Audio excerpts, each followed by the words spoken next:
मोइने दी लाउरे अखोइना हचरे खोलेन तौरे अदुम तुंगदा 25 जून दा हाइरगा 26 दा मुगा तोंगानबा सेम ऑर्गेनाइजेशन दगी नमुगा मोइगा स्पोक पर्सन ना मुगा क्लैरिफिकेशन थोए का अदु अखोइ कंकुन तौरे हाइरे अदुगा अनि सुबदना कमाइन तोई कुकी जॉब काउंसिल यावरीबा अखोइगे जॉमी काउंसिल ना मोइ अदुदा मोइना ngangi bokodiba अदुदा कोइ काउ इंवॉल्वमेंट लेते अदु अखोइ खंगदे अखोइ काइसु खंगदे ना मोइना हाइरे अदु मतुंगदा अदु हाइ हाइना मोइ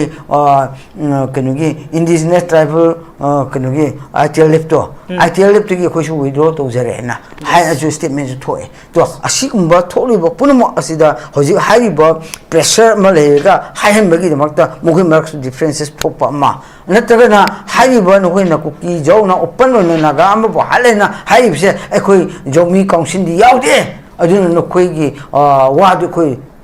चपिया देना विदिन कुकी ना हाइपनी हबदो सबचान जौमी काउंसिल ना का जौमी काउंसिल सिना मोइ ब्लेम पीबो सब मनेबो विड्रॉ तमना पदो अदुमाइना लापो मतमदा ए कमाइ जगे अदुगा मसी पुनम असे तौरिबा लीला पुनमक से कुकीना लांग थाक रगा मुखोइगिन मक्ता हजिक तरु हातो पदु पीदिङै दा तामै थादो हनबा अदुगा हाकिबा तरु अदुबु हालिबा मेरिटन म्याम दुबु कुकी KNF ना चेनबा पुनम अदुबु लेलिबा अदुसिंजु गवर्नमेंट की थ्रू कोबरा रागा कॉमिंग ऑपरेशन मिंगदा रेस्क्यू तौर पुथोखरब मतुंगदा मको अखोइना हैप्पनी हाबि डिक्लेयर तौबका मसी कइगिनो त रेस्क्यू तौबसे मोइ तौब नते हाबि यारोय मको चथोप याद्रबनेबा दुगा कॉमिंग ऑपरेशन लापसु आई असे कॉमिंग ऑपरेशन लापसु मोइ से लाक्टर चेनथोप यादबनि मोइ चे मनते मोइ पुथोखिबनि यावनबा सिक्योरिटी फोर्सिंग सेंटर पोस्ट थारगा ने अनडिक्लेयर ओइबा बफर जोन म थमिसे मखोइगी हौजी हाइबा सस्पेंशन ऑपरेशनल लेरिबा सिंसे अदुगा मिटो बर्मा चंगसिलपा फॉरेन दग चंगसिलपा मोइ सिंसिगी यू कैनोदा UPF दा लेरिबा के फॉरेन की मीसिंगी सस्पेंशन ऑपरेशन यारिबा मीसिंग पुनमा सिबु काननबि दमता गवर्नमेंट ऑफ इंडिया ना थारपका सब मनबा अमा मियाम उरेबको असिगी आइना हुजि हाइरिसिदि मखोइबु हुजि सोपिया देबा मोदी गवर्नमेंट की गवर्नमेंट ना अखोइना मसी अखोइदा कनलगा योक्तन लेबा अदुगा सब मनबनिना मदुदा अखोइ स्टेट फोर्स ना चंगला तौसी यारोय पब्लिक ना चंगला तौबि यारोय अदुना मदु पुनमक तो ngak selage lebagi evidence aroibada afawa kobra raga hosigi mi hatpa mi tuk naga tuk hadokiba militant sing terrorist sing the KNF ko bongoleriba punma adubu comming operation tamam namada puthoki bisine modul lai yadraba bayagadi lambi rom thingbanina moi le kai koi bi thob yadra acha thak su pusim yadra अगर मोई ले कोई ले थरग दी हाइबा मीसिंसी सोइदुरबा अदुना Kannada काविरो कोब्राना combing operation मिंगदा लौथोखिबनी हाबसे तुम हाइजकिनी अदुना मसी पुनमक असे गम अखोइना सिंगनरे तौरिबा मणिपुर तौरिबा पुनमक असे अखोइ सासोनसी अनि थोकना तौरे बेली देगी सासोन तुंगाले अदु सिंग सासोन तुंगाले अदु निंगोमदी Manipur sida law and orders the state subject ni government home minister chief minister ki makha law and order control to jagada bani adubu mani chief minister ama oina tawni ngone ba law and peace mas peace pamgi wang yam ngangi yam appreciate towi yam phai adubu man वखन द फावी बदु पांथोक कदबम तमदा centre की आया बलौ दो यादब हाबदी चिंग द ससोनसी होम मिनिस्टर ना लोय और कंट्रोल तो बगी मानबा अमल लेबनिना मासु थौना लेना तो बंगम दबसु एरमसु याय अदुबु अखोइना पाम्बसिदी मदु पुनमक तु लेजरगसु स्टेट अमगी चीफ मिनिस्टर अम ओइना सेंटर द पिफम थोपा प्रेशर अदो चाप चान पिरगा अखोइदि बिसि फादबि यादे तौदबि यादे हाबदो ओम चंगसिलगदि हेन फै अदो ए लास्ट हाइजनबदी कुकी जो काउंसिल ना मखोइ एमिट तौरबनी हालबनी हाबसे प्रूफ पीरबनीना अबेदी Kuki MP Kuki Zo council ITLF कुटु अथुबो मतमदा मिहापचिंग पुथोपताई मिहापदो मोइ रिस्पांसिबल लोबताई मोइ एपेक्ट बॉडी मना ngang खबना हाइ मदु वसक ngao नोई हाले हापनिना मी हापदो नखोई मियाम पुथोकबनि नंबर 1 नंबर 2 दा सुदा लेरिबा केनो यूपीएफ रिस्पांसिबल लोगदबनि नखोई मखादा लेरिबा कैडरसिंग हाटपनि अदोदि मदु की नाकी पुनम अदुगी केनोगा यूपीएफ ना नोई कैडरसिंग हाटपनिना मदु कैडरसिंग दो मखोइन हाटलबनि हाबसे तसेंग पुथोपियो मी अमु ओरगदि अज सबचाबा नोइना केनो अफबदे पामबा फटबसु पामसु फटब पामसु मोइना हाटपनि अदु हाबिरो अदो अफब ओगे हाबसु मोइना हाटपनि हाबिदो पिथोपिरो केगबा पिथोक्तबदा पिथोक्ते खलसे डिक्लेयर तो हमने पिथोक बताब नतो अदु डिक्लेयर तो पिथोक्तसु स्टेट गवर्नमेंट तुमि ले यारो स्टेट गवर्नमेंट नोइना हाइगमना मी फादबि यादेना स्टेट गवर्नमेंट लखफम थोपा लोगिम मियिंदा मसी तोफम थोपदो स्टेट गवर्नमेंट अथोम तमदा लखपिरो केगबा स्टेट गवर्नमेंट मसी लखतब तागसु सेंट्रल गवर्नमेंट सु खांगबनि सेंट्रल गवर्नमेंट सु मी हापदि कनखपदि चुमदे अजुना मसी मी तो हापा नागा मी तो हापा सिंगसी सेंटर ना हाई हाई बस सिंगसिना पुथोरबनिना अदि स्टेट गवर्नमेंट गा सेंटर ना तोरो अथोम तन फारगा अजि जेनिम्स मोक्तल लेदिबा मकप कक्थलगा लेम्बा अदुगी सोल्यूशन अमखक जस्टिस अबक प्रोग्राम तमदा गवर्नमेंट गी ओइबा थौदांग लौगदबनी सेंटर की थौदांग लौगदबनी मसी लौदब तादी यारोय अदुगा डिक्लेयर तोखिबा कम्युनिटी को जे एपेक्स बडीसिंग कोकी इंपिडेंस लौथोप कोकी जो काउंसिल आईटीआरएफ कुटु पुनमक असिगी दायित्व हैबदो असिबदो हाकिबदो अदुगी मीदो पुथोक तरिफाउदी नागाना कॉपी सुंगमोय अदुना मसीगी मियांगी अचुंबा पुथोके है मधु मिहापसिंदो अथुम मियामी मांग पुथोओ हैना बोंदा लाक्सगे जमेबों ngasiगी थमजरिबा इखोगी अनसमना फुंगोकी वाफमनी अदुगा ngasiगी मरुइना मखोइना मसिदा पल्लिबा सिदा इखोगी नागासिंग मखोइना सेंगदोरकपा केजेट सिना सेंगदोरकपा मतमदा सेंगदोरकपदा नतना मखोइना कासा नागा हाइबो वाफम मखक पल्लिबा सि यूएनसी ने याम कन यानिंगदबा इखोगी अनसमना कन याम कन यानिंगदबा इखोगी नागासिंगबु इकाइबा पीबनी अदुगा मखोइना हाई वाफम से नागा की हिस्ट्री सिंगबु सिंगनाबा अदुगा नागा सिंग याम कन सिंगनाबा वाफम ने हाई वाफम सिंग फोंदोल हेबा तारे पुनम मखोइना ngasi कोगी मिजम हातोलगा लान क्रे सोइ खराबनि यारोय अदुगा नागा सिंगबु कसा नागा हाई वाफम सिना नागा सिंगबु इकाइबा पीबनि हाई वाफम ने कमाय इंबे उजा सिदा कना वहांदिदा सुम आइना सुम यिंजौगे हौजिक लेदिबा एनसमना मरोइना हौजिके cookie Zo council होंदोखिबा अदुदा Moina पामदबा मदु अखोइना याङमोय अखोय मदु अखोइ मोइगे apologise तौबा अदे एमिट तौबा पुनमक अदु मोइना अदु यादे रिजेक्ट तौइना हाइरिबा असि कैगी दमकता हाइबनो हाइबा अमा कोइन यिंग याबसे अदु अनि सुबदना कैगी दमकता कुकी जो काउंसिल ना मसी अखोइ मदु अखोइ इमोशन अमदा अदनतगा अखोइ तौरगा हातोखिबनी हाइना क्लेम तौरिबा अदुगा मोय अदु हातोखिबदु अखोइ यामना ग्रेट मिस्टेक नीना हाइखिबा मसीसी कैगिदमक हाइरिबनो हाइबदु अखोइ यिंबा मचंगनेबको हौजिक अदुना अखोइ मसी कैगिदमक मसी डिक्लेयर तौबना एग्जांपल मता हाने पिरमगेको अखोइ कुकीगा तांग ताहुमदुइदा फारगा तातुक फारगा तानी थोई मुथादोपा अदुगा खोई नागाना डिटेन तौसु थादोखिबा अदुगा तौ थादो यादबा अदुगा कुकी इंपिनेसु मदु खोई खुद लेते अखोई फादे अखोई कस्टडी लेते कुकी इंपिनेसु डिक्लेयर तोखरबा अदुमा लेरिगे टाइमिंग सिदा मसी अदुगा सोमसु तान मरीसु थादोक्तन लेबा मसी कमाइने तौरगा तौसिगेना येंगपम तुमदा मो प्रेशर ना गवर्नमेंट साइड गिरा कई साइड गिरा प्रेशर लापरिगी दमकता मसी ता मरीसु थादोखरे थादोखरम तुंदि किदोगे हबो तुमदा मखोई तरुक तो सीना फंगे है डिक्लेयर तौरे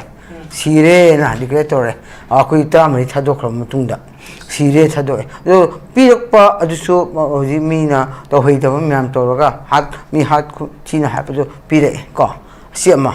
मोय डिक्लेयर छे madu tado khom tung da sina pide puniko number 1 number 2 da handan amuga kamai to ga siri haliba mi sing se koi lairon by faigi designated kem swai da leiba KNFP ne ko ne doga lairon by fai publishing chennai ko ne pharaga militant sinai ko ne madugi akan ba naga side degi akan ba pressure lai pressure apudagi ko honorable home deputy sim for resign to godamni morning ground to godamni masi to riba mogi husband gi mari na ba organization singasi general bana ma resign to godamni ha po naga gi civil organization singsi demand yam kan to re demand yam kan to ko tam sida aduga madu to ropaga loina na hojiki leiron be fede leiba mi hatpa terrorist myam habitat KNFP aduga UKN aduga KRA leiraga mi chama hina leiba designated kemni maduda masigi leiba suspension operation leiba aduga leitaba yauri cadre singse mokoi ji lam naga sing namadi ki pen dabagi mi asibagi pen dabagi lambi thongro tinggi chathok chasin yadre kangpopi degi sakun phawi yadre kangpopi degi na topa khunamba phosap yadre swasam phawi yadre lengbu yadre leire kholai paiba mi punna leire masida kamani to ge masi punma asida leiriba timing seda kuki khongi mogi civil organization oisno amosno kai opinion pide aduga maduda advantage kamai lokhi abamda madu kader miya madu kamai to gebo manipura lakliba cobra sigi mating loraga mukhui samase combing operation mingda masi changsillaga phabi muta leiba chathok yadan leiba kader simyam debu moina rescue toraga puthokra matungda asineba mogi madu rescue to refaudi moi keno moi ne claim to deba moi hek rescue to thokra matungda mokoi ne haiba emit to re na ekoi sman to re khotle kuki jo council na declare to bire ka press conference to open da haibire asineba moi tase asai mi tuk so sina law thok tringeida tamri thado kham tungda sine pire aduga hayo mi happa sama mi aliba terrorist myam aduga militant myam do cobra sanaga rescue ko operation maming da rescue to kham tungda ekhoi ne na emit tore to asisineba ko yim yabase masigumba ta ching myam asina asigumbagi maong leiba asidari ni akoi ensam sina pen dabagi masi yaroi aise aduga mukhoi gi ama fattawa makakna kamane to gebo mi sire ya moi halena claim to re ko jiti moi de do mokhoi gi kanya mi tra mai thado pigra aduga kader sing su rescue to robina odi hingbagi lambi leire aduna open da ko challenge to bomong da ekhoin happening declare to bireba madu declare to bagi do ani thona lobi ya afobana fatwa kai fa moine to challenging mut ma yaw to ka chamane ba ko nakoi mi do ekhoin happening haina ka adogidi happening haru badagi kai dore happening harabadu khak natna adu khak natna moina raman singbagi mong da statement khar ya madu matam da koin sikiba si sumai sikiba kuki sing swai la sikiba kokiba asi mi aju palleba adu agidi madu statement adu palli baduna tapudi ala masi singji hadu bagi damakta khoi masi mokoi to usudum happening habagi lom da na sum lobi aba lambi amale ya ko aduga kuki jo singsi asi haiba athasi ani thok lobi ya ko khojing leilibana naga sing da open challenge to ba or manipur gi parsa miam da open challenge to bagi mong da amaka koina phong na koina halabni hai ba ka mong da do apex body ma hai tare moi jo koki jo council na har pa matam sida ai adurom da ma yengani ani thopodina hairiba koki jo na hairi se kana haimno koki jo na haim se kana haimno koki tra maribu thado hai kana hairakpno masi singse ying se ba koki tra mari phari mo tamda thadok to bi ade pressure pi se kana no ba adu kana no ministry of union home ministry gi khut yaw do banati yaw re ba adu asirgi khut ama aduna handakna masi nang kaiginokta Nagasinggi promise to bakoramba mayam thadoknaba hainabam tonda thadok pire ado noi sini pire ado gidi nakoi lale haijo or nakoi isu akoina declare present to biro ro shora hat pani harsu ama to su no hai ka biya dena kana kumba manna moi the pressure pirabra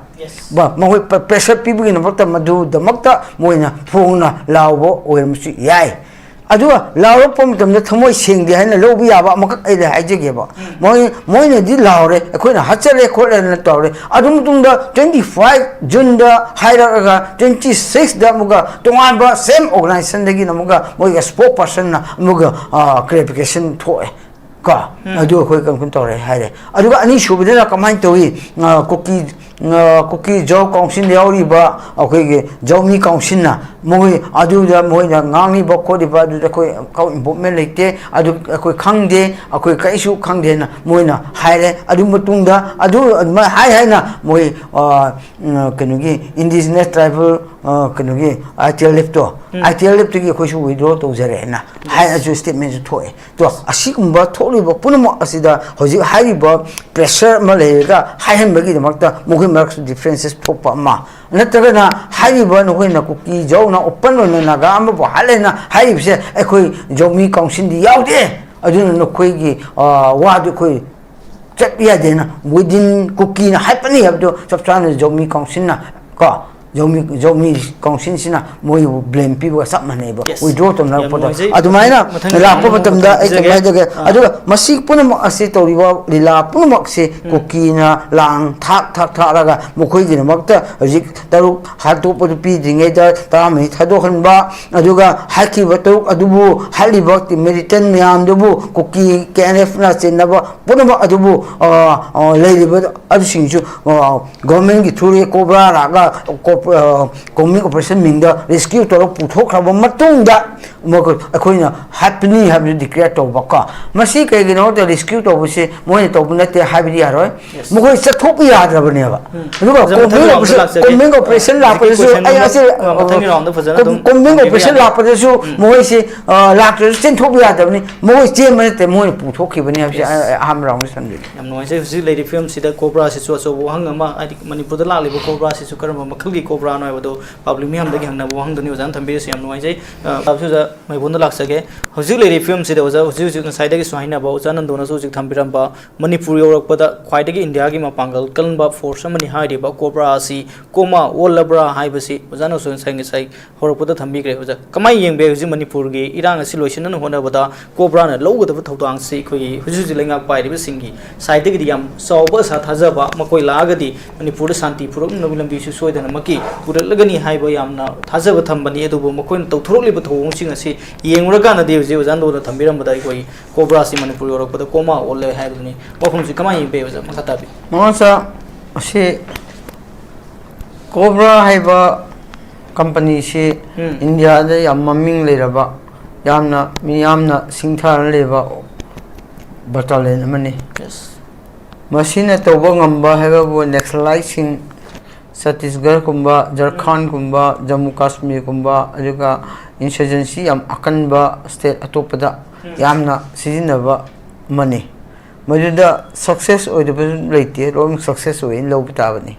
asigumba mapangkan kallabana masigumba maming leiraba organization amakakna manipur gi situation asida chalangnaba issue amakak leiba mafam asida kaigidamukta government of india gi home ministry of affairs na manipur da kaigidamukta tharakpano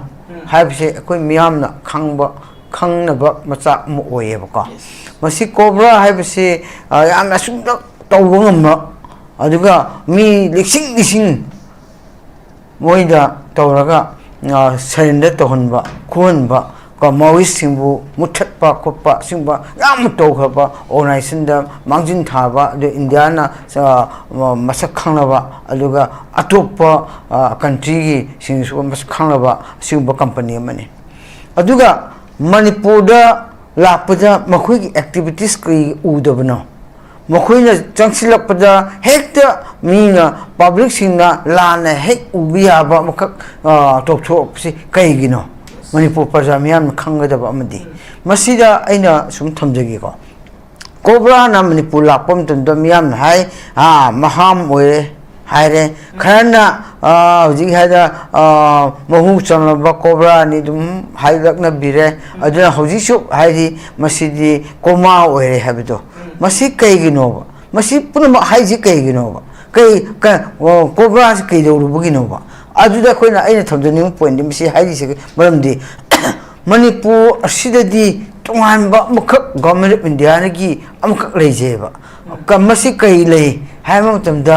ब्रह्मादगी लापा फॉरेनदगी लापा अतोप मिटोप सिंदा लापा असि पुनमक की terrorist मियाम insurgency पुनमक militant पुनमक असिबु government of India की home ministry home affair मखादा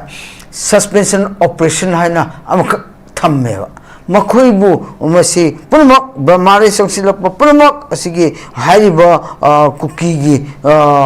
सिंगसी मोई suspension the Romaka थमलगा लेरबा pot सिदा कमाइन तोवी मोगी ग्राउंड रूल दा इरिबा पुनमक गवर्नमेंट इंडिया का अंडरस्टैंडिंग दा इनखिबा पुनमक अदु कमाइन लेय मणिपुर हाइबा पुनमक से मणिपुर दा लेयबा मसी इंसर्जेंसी मियामसिबु कनाना यंगसिली गवर्नमेंट ना मुखोगी पुकचाक ओमक थाइबको स्टाइपेंड पीरगा लिसिंग टुक पीरगा मोगी कोकी सस्पेंशन ऑपरेशन दा लेबा केनो अमसुम केएनएफ की कैडर मखादा लेरिबा संस्थान टुआम लेरी पुन्ना मी लिसिंग अनि मखाई मुक 2500 कैडर्स कुंबा मसी से गवर्नमेंट ना योक लेबनेबा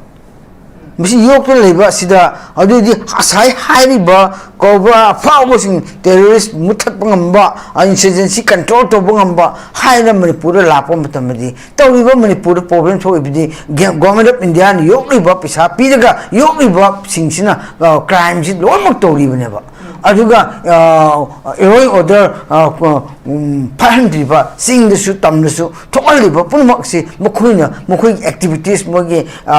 टेररिस्ट एक्टिविटीज पुनमक तौरिबा मी हातपा खंगदे अमा तोब खंगदे लोलमा लंबी रा सुमेरा अमा गमा नुसिताना मी हातपा पुनमक असि पुनमक सि मखोइना तौरिबनी अदु तौरिबदुना मणिपुर प्रजा मियाम कमाइन यंगी अदुदि मसि कुकी सिंग तौरिबा पुनमक असि कुकी जौ सिंग तौरिबा पुनमक असि मसि यादे मसि कंट्रोल तो बियो हाबिसि मणिपुर प्रजा के अपामबनेबा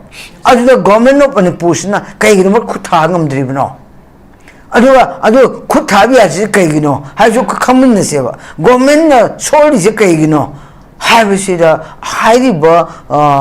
सस्पेंशन ऑपरेशन दा लेरिबा कुकी गी लेरिबा सिंग सिदा गवर्नमेंट ना हटनिंगे ना हेक हापियादबा फानिंगे हेक फायादबा कईगी गवर्नमेंट ऑफ इंडिया ना कंट्रोल तौरिबा गवर्नमेंट अखोइना नगोइ नते मसि पुनमक से अखोइना थागी पाक्रो क्रो मोइ स्टाइपेंड पी लेरिबनी अदु मोइ शोप यादे हाइना मसिबु शोक्तनबा क्राइसिस सिदा कम्युनल लापा कंगुप की खन्न सेनबा कापनबा हटनबा लापमदा हाइबा गवर्नमेंट ऑफ इंडिया ना स्टाइपेंड पी गा थमिबा सस्पेंशन दा लेबा सिंगसिदि शोप यादे मसि केजर मिया शोप यादे मसि कनाल प्रोटेक्शन पीवम थोइ गवर्नमेंट ऑफ इंडिया पीवम थोइ अदुना सेंट्रल फोर्स सिंग नाक सेलगा जु लेरिसिनी का अदु मोइ सोक्तनबा अदुदि हाइबा कांगुप की लांसदा अंदगा लागा मसिदा फुनबा खोनबा नुमै कानबा अपम तमदि मोइ सोअगदि अखोइ दायित्व लौबा हितवा गवर्नमेंट ऑफ इंडिया ओइरनी अदुना मसि लापम तमदा मोइ सोइ सियनी अदुना मसि अखोइना प्रोटेक्शन पीदबि यादेना गो असुमटिक यावनबा सिक्योरिटी फोर्स सिंग सेंट्रल फोर्स थागा ने अनडिक्लेयर ओइबा बफर जोन मा थमिसे मखोइगी हौजि हाइबा सस्पेंशन ऑपरेशन लेरिबा सिंगसे अदुगा मिटो बर्मारे चंगसिलपा फॉरेन दग चंगसिलपा मोगै सिंगसिगी यू कैनोदा यूपीएफ दा लेरिबा के फॉरेन की मीसिंगी सस्पेंशन ऑपरेशन यारिबा मीसिंग पुनम सिबु काननबि दमत गवर्नमेंट ऑफ इंडिया ना थारपका सब मनबा अमा मियाम उरेबको असिगी आइना हुजि हाइरिसिदि मखोइबु हुजि सोपिया देबा मोदी गवर्नमेंट की गवर्नमेंट ना अखोइना मसी अखोइदा कनलगा योक्तन लेबा अदुगा सब मनबनिना मदुदा अखोइ स्टेट फोर्स ना चंगला तौसि यारोय पब्लिक ना चंगला सु तौबि यारोय अदुना मदु पुनमक तो ngak selage lebagi evidence aroi bida afawa cobra raga asigi mi hatpa mi tuk naga tuk hadokiba militant sing terrorist sing kene ko leriba punma adubu coming operation tamam namada puthoki bisine madul la yadraba bayagadi lambi rom thingbanina moi le kai koi bi thob yadra acha thak su pusim yadra adu moi le koi le thragadi haiba mi singsi soidurba aduna kanada kawiro cobra na coming option mingda lok thokibani habse dum hajaki aduna masi punama ase gom akoina singnare tawriba manipur tawriba punama ase akoi sason si ani thokna tawre beli degi sason tungale adu sing sason tungale adu ningomdi Manipur sida law and orders the state subject ni government home minister chief minister ki makha law and order control to jagada bani adubu mani chief minister ama oina tawni ngone ba ron peace mas peace pamgi wang yam ngangi yam appreciate towi yam phai adubu man wakhan da phawi budu pangthok kada bam tamda center gi aya balog do ya da ba habdi sing da sason si home minister na law and order control to bi man ba amal leibani na masu thona leina to bangam da basu eram su yai adubu ekoina pamba sidi madu punmak tu leijaraga su state amagi chief minister mo oina center da pi from thokwa pressure ado chap chan piraga ekoi di bisi phad bi ade to du bi ade habdo changsil ga hen phai ado ai last da ai hajan badi cookie jo council na makoi emit to labani hat labani habse pup pirabani na abedi cookie mp cookie jo council ITRF kutu athu matamda mi hap paching putho patai mi hap do mo responsible lo patai mo go apex body mana ngang khabna hai madu wasak ngao no hale hapna mi hap do no khoi mi am putho pa number 1 number 2 da su da liba kano UPF responsible lo da ni no khoi makhada leiba cadre sing na hatpni adodi madu ki naki ba punama adugi keno ga UPF na no cadre sing na hatpnina madu cadre sing do makoi na hatlabni habsi ta sing na puthok piu mi am oragadi as sabchaba no na keno athobade pamaba phattaru pamasu phattaru pamasu moi na hatpni ado habiro ado athobo oge hasu moi na hatpni habido pithok piro ke ba pithok tabada pithok te khalse declare to homne pithok ta ne to adu declare to ba pithok to su state government to mi le ya ro state government no na hai gamna mi phad wi ade na state government na lokho pham thokpa login mi yinda masi to pham thokpa do state government athum dum da lokho piro ke ba state government na masi lokho ta ta ga su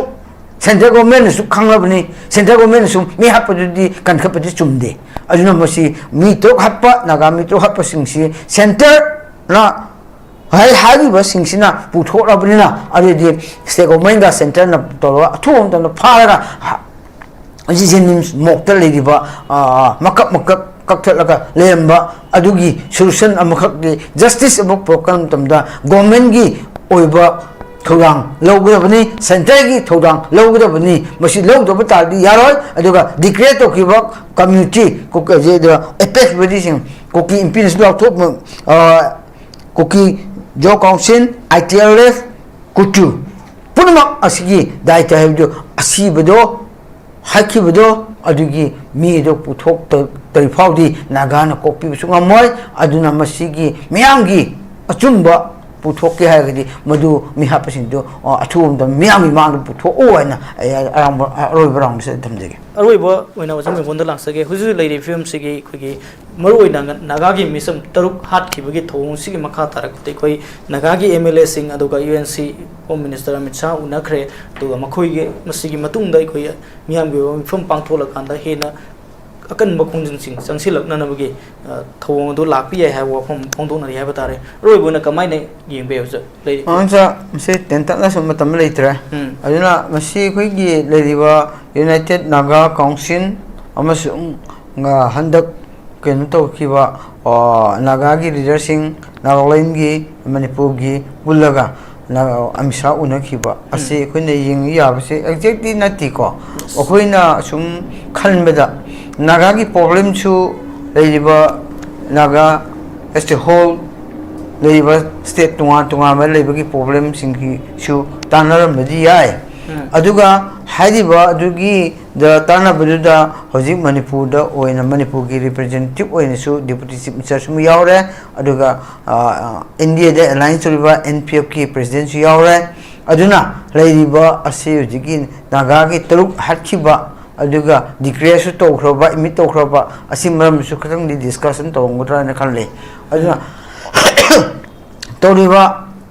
me येंगसिदा अखोइना sum थमजगदबदि अखोइ तोरिबा नागासिंगना हजिक cookie Zo council ना लाउथोखरे हैना अखोइ तुमिना लेगदब नते लाउथोरबनिना अखंगरबनिना government ना मसिम मतम साना action लौबि तागदि हजिक लेलिबा UNC ना अमसुंग जरिलोंग पुइना और any संस्थान खरना हजिक एक blockage खर तोरी अदुगा हजिकी चथोक चसिन याद्री असि पुनमक असि कुइथरब तागदि मसि अखोइ सिदि हेनबा इंसिडेंट क्या थोक पियारेबको मिसि मिनासे हेन थोक पियाबा लेरी असि पुनमक सि थोहनदनबा हाबसि कनाना दका ओइ मरुइना स्टेट गवर्नमेंट दि मथौ याम चाउन ले अदुगा अनिसुबदा सेंट्रल गवर्नमेंट दि मथौ याम चाउन ले असिगुंबा स्प्रेड तो थोक्तनबा इरांग से फटबसे सुम कंटिन्यू तो हंदनबा अदुगा मसिदि अहेंबा थोक्तनबा हाबसे मरुइना येंगदबदि गवर्नमेंट मणिपुर नि अदुगा सेंट्रल गवर्नमेंट नि मसिदा कोइना पिंतो जनिबदि हौजिक अखोइना येंगबा मियेंगदा अखोइना मसि सोल्यूशन जे कमाइन पीगनी गवर्नमेंट दा आइडिया फजना लौरगा डिसीजन लौरगा ngambiu aduga matang khaki oiba madugi hangliba dugi khumlamga loire haibadugi khak nataba tawriba issue si manipur issue ni mishi mina to isi manipur gi problem hoji achauba issue mani aduna masi shop to wom tumda manipur da peace hanna la halningni ba honorable sim chana